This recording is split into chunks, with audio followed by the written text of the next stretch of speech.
मुझे 11 दिन हो गए हैं और मैं इसी कमरे में बंद हूँ। मैं आपको दिखा देता हूँ। ये मेरा कमरा है, ये मेरा बेड है, टॉयलेट बाथरूम, और इसी कमरे में बंद हूँ। बस घर के नीचे गया जहाँ रेस्टोरेंट है, ठीक है, वहीं से कुछ बनाया खाने का सामान, ऊपर आ गया। और मेरे रेस्टोरेंट के अगल बगल में 1.5 किलोमीटर के एरिया के अंदर कोई भी घर नहीं है, कोई भी बार नहीं है, कोई भी व्यक्ति यहाँ अब नहीं आ रहा है, क्योंकि सरकार ने निर्देश दिए हैं कि सब लॉकडाउन, सबको बंद करो। तो 11 दिन से ये सब बंद है। और मैं आपको ये बताता हूँ कि इटली दुनिया के चिकित्सा के अंदर नंबर 2 पे आती है। इटली ने इस महामारी के आगे अपने हाथ खड़े कर रखे हैं। सोचिए आप, इटली ने इस महामारी के आगे अपने हाथ खड़े कर रखे हैं। हम लोग बिल्कुल केयरफुल हैं। मास्क का डब्बा आप देख रहे हैं, पूरा डब्बा पैकेट ला रखा मैंने, और पूरी बोतल। ये जब भी हम लोग नीचे जाते हैं अपने रेस्टोरेंट से बाहर, नीचे बाजार में नहीं बता रहा हूँ मैं, शहर में नहीं बता रहा हूँ, नीचे अपने रेस्टोरेंट से बाहर जाते हैं तो ये बोतल मेरे जेब में होती है, मास्क मेरे मुंह पे लगाया होता है। लेकिन मेरी आप लोगों से ये प्रार्थना है, मेरे देशवासियों, आपको अगर देश के प्रधानमंत्री या सरकारी लोग आपको समझा रहे हैं तो उसको समझने की कोशिश कीजिए। और उन लोगों से मेरी हाथ जोड़ के प्रार्थना है जो अफवाहें फैला रहे हैं, प्लीज अफवाहें मत फैलाएं, प्लीज मत फैलाएं। मैं वो दृश्य देख चुका हूँ, वो सीन देख चुका हूँ कि जो आप लोग देख नहीं सकते। और मैं उन डॉक्टरों को, नर्सों को नमन करता हूँ, उनके चरणों में नमन करता हूँ, जो रात दिन भूख प्यास सब कुछ दाव पे लगा के लगे हुए हैं। कोई शिकायत नहीं कर रहे हैं, वो लोग मानव सेवा के लिए लगे हुए हैं। मैंने जब उनको देखा, जब न्यू टीवी के अंदर जब दिखाया, लाइव दिखाया गया, तो मेरी आंखों से आंसू आने लगे। ये लोग नीचे फर्स्ट पे सो रहे हैं, 10 मिनट का टाइम मिला तो सो रहे हैं, 15 मिनट का टाइम मिला तो सो रहे हैं।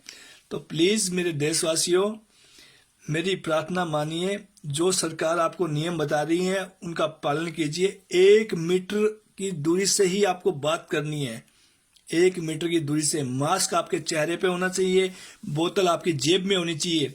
आप बाहर जा रहे हैं, बोतल आपकी जेब में होनी चाहिए, सनराइज। कहीं भी आप किसी वस्तु को आपने छुआ, तुरंत हाथ।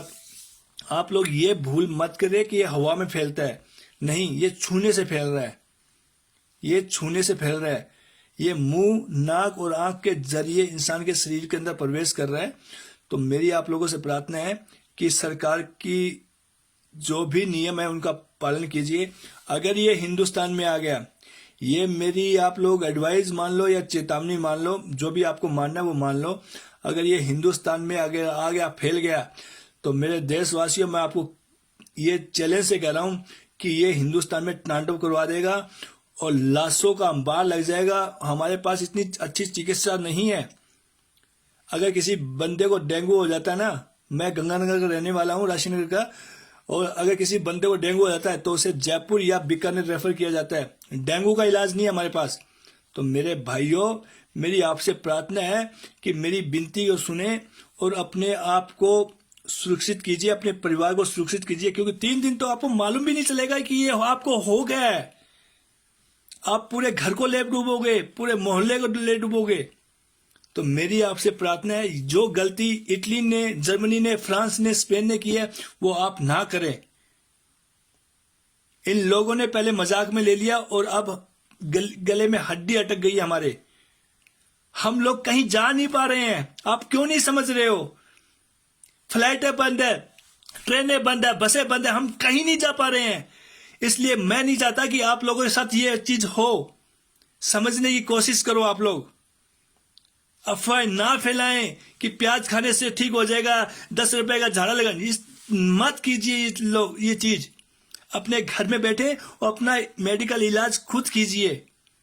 चेक कीजिए, आप अपने सांस को फुलाएं, और अगर आप 35 सेकंड या 40 सेकंड अपने सांस को रोक सकते हो तो आप बिल्कुल स्वस्थ हो।